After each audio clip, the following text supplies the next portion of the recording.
Hello दोस्तों, नमस्कार। KPS education centre में आप सबका स्वागत है। आइए आज हम लोग क्लास 8 हिंदी अध्याय 19 जननायक कर्पूरी ठाकुर की जीवनी के बारे में इसका क्वेश्चन आंसर करेंगे। इससे पहले आप लोग चैनल पर पहली बार आए हैं तो चैनल को सब्सक्राइब कर लीजिए। वीडियो पसंद आया तो वीडियो को एक लाइक कर दीजिए। आइए इसको हम लोग देखते हैं। तो देखिए क्या कह रहा है। कह रहा है कर्पूरी ठाकुर अपने परिजनों को प्रतीक्षा करने के लिए क्यों कहते हैं। तो इसका आंसर हम यहाँ लिख के रखे हैं। देखिए इसका आंसर है संभवतः कर्पूरी ठाकुर के परिजनों की यह आकांक्षा होगी कि कर्पूरी पर लिखकर हमें गरीबी से निजात दिलाएंगे, सारे सुख साधन प्राप्त होंगे। लेकिन जननायक के लिए संपूर्ण देश परिवार तथा उन्होंने देश की जनता को पराधीनता की बेरी में जकड़ा देखा जो उनके लिए असहनीय था।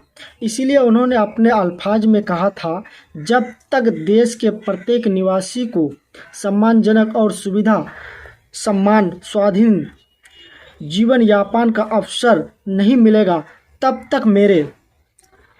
तक मेरे परिजनों को भी प्रतीक्षा करनी पड़ेगी। अब आइए इसका नेक्स्ट क्वेश्चन क्या कह रहा है।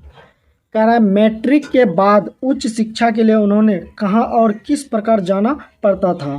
तो इसका आंसर है मैट्रिक परीक्षा पास कर उच्च शिक्षा के लिए दरभंगा के चंद्रधारी मिथिला कॉलेज में दाखिला पाया, जहां उनको प्रतिदिन पहुंचने के लिए कुछ दूर पैदल तथा 50 से 60 किलोमीटर दूर मुक्तापुर से दरभंगा ट्रेन से जाना आना पड़ता था। अब आइए क्वेश्चन नंबर 3। क्वेश्चन नंबर 3 में कह रहा है कर्पूरी ठाकुर को कौन कौन सा कार्य करने में आनंद मिलता था। तो ये हम लोग इसका नेक्स्ट पेज में इसका आंसर लिख के रखे हैं। तो देखते हैं यहाँ पर। तो इसका आंसर है कर्पूरी ठाकुर को चरवाही करने, ग्रामीण गीत गाने, डपली बजाने तथा प्रीतों की सेवा करने में आनंद आता था। अब क्वेश्चन नंबर 4 में कह रहा है सचिवालय स्थित कार्यालय में पहले दिन उन्होंने कैसा दृश्य देखा था, उस पर उन्होंने क्या निर्णय लिया। तो इसका आंसर है 1952 में जब विधायक बने थे तो कर्पूरी जी ने सचिवालय स्थित अपने कार्यालय के लिफ्ट पर लिखा देखा, वनली फॉर ऑफिसर। यह देखकर सचिवालय में इस शांति प्रथा को समाप्त कर आम लोगों के लिए लिफ्ट का प्रयोग करवाया। अब कह रहा है पाठ से आगे। तो देखते हैं हम लोग पाठ से आगे क्या है। पाठ से 1, 2 है तो इन दोनों को हम देखते हैं। क्या कह रहा है 1 नंबर में, अपने अध्ययन के दौरान आपको किन किन समस्याओं का सामना करना पड़ रहा है। यानी आप जो पढ़ते हैं स्टडी करते हैं उसके सामने उसको पढ़ने के लिए स्टडी करने के लिए आपको किन किन कठिनाइयों का सामना करना पड़ा, उसको एक सूची बना के लिख लेना है।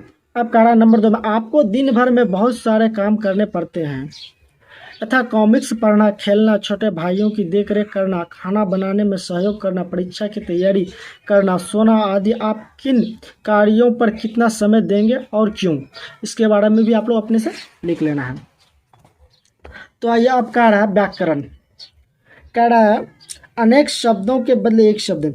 भाषा की दृष्टि भावों की गंभीरता और चुस्त शैली के लिए यह आवश्यक है कि लेखक शब्दों के प्रयोग में संयम से काम ले, ताकि वह विस्तृत विचारों या भावों को थोड़े से शब्द में व्यक्त कर सके। अब कह रहा है गागर में सागर भरना, कहावत यही चरितार्थ होती है।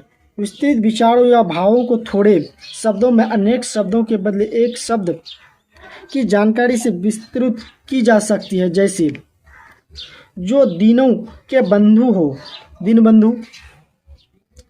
अब कह रहा है ख नंबर में, विभिन्न विषयों पर विचार करने वाला, विचारक। ग नंबर में कह रहा है सामाजिक कृतियों को दूर करने वाला, समाज सुधारक। घ नंबर में कह रहा है बिना शुल्क का, तो क्या होगा निःशुल्क। देखिए इसका समास है। क्या कह रहा है समास में, 2 या 2 से अधिक पद के अपने बीच की विभक्ति को छोड़कर जो नया शब्द बनाता है उसे समास कहते हैं। जैसे गंगा का जल, तो क्या होता है गंगा जल, दोनों को मिलाने का क्या होता है गंगा जल। समास के मुख्य 6 भेद होते हैं। कितने भेद होते हैं 6 भेद होते हैं। देखिए 1 नंबर में है अभिभाव। जिस समास में पूर्व पद प्रधान हो उसे अभिभाव समास कहते हैं। इस समास में पहला पद अव्यय होता है, जैसे यथाशक्ति, प्रतिदिन आदि। तत्पुरुष, जिस समास में अंतिम पद प्रधान हो उसे तत्पुरुष समास कहते हैं, जैसे राष्ट्रपति, रसोई घर आदि। अब कह रहा है कर्मधारय, जिस समास में विशेषण हो उसे कर्मधारय समास कहते हैं, जैसे नीलगाय, चंद्रमुखी आदि। अब दंतु, जिस समास में दोनों पद प्रधान हो उसे दंत समास कहते हैं, जैसे भाई बहन, राधा कृष्ण आदि।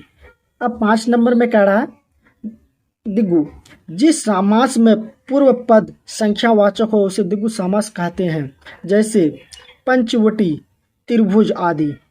अब क्वेश्चन नंबर 6 में कह रहा है बहुव्रीहि, समास में आए पद को छोड़कर जब किसी अन्य पद की प्रधानता हो उसे बहुव्रीहि समास कहते हैं, जैसे पीतंबर, वीणावाणी आदि।